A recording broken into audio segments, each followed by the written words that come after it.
कभी भारत की धरती पर एक ऐसी नदी बहती थी जिसे केवल जलधारा नहीं, सभ्यता की सांस कहा जाता था।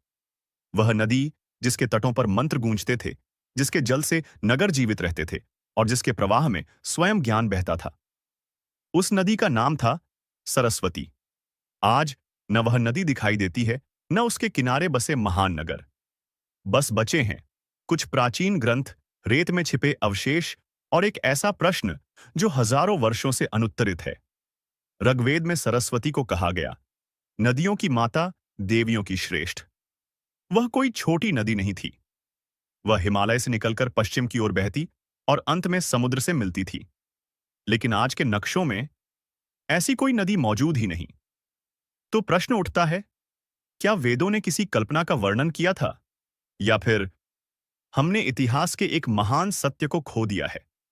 आधुनिक विज्ञान ने जब उपग्रह चित्रों से थार मरुस्थल को देखा, तो रेत के नीचे एक विशाल सूखी नदी की आकृति उभर आई।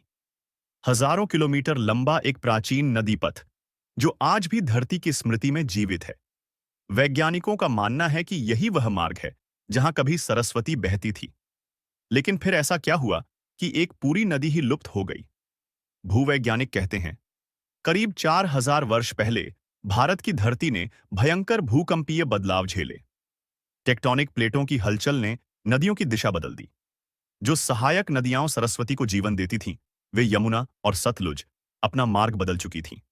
सरस्वती धीरे धीरे अकेली पड़ गई। उसी समय मौसम भी बदल रहा था।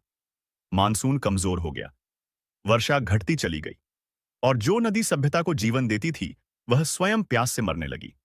नगर उजड़ने लगे, लोग पलायन करने लगे, और सरस्वती रेत में समा गई। हड़प्पा और मोहनजोदड़ो जैसी महान सभ्यताओं का पतन अचानक नहीं हुआ। यह एक धीमी, दर्दनाक प्रक्रिया थी। जब नदी मरी, तो सभ्यता भी धीरे धीरे मौन हो गई। कुछ मान्यताएं कहती हैं, सरस्वती पूरी तरह समाप्त नहीं हुई। वह आज भी भूमिगत जलधाराओं के रूप में बह रही है। प्रयाग में गंगा और यमुना के संगम पर जिस अदृश्य नदी की बात होती है, क्या वही सरस्वती है?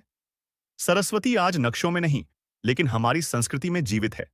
वह ज्ञान की देवी है, वह स्मृति है, वह चेतना है।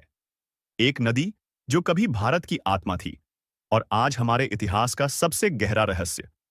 तो क्या सरस्वती सिर्फ एक मिथक थी, या फिर हम एक ऐसी सच्चाई पर खड़े हैं जिसे समय ने रेत में दफन कर दिया?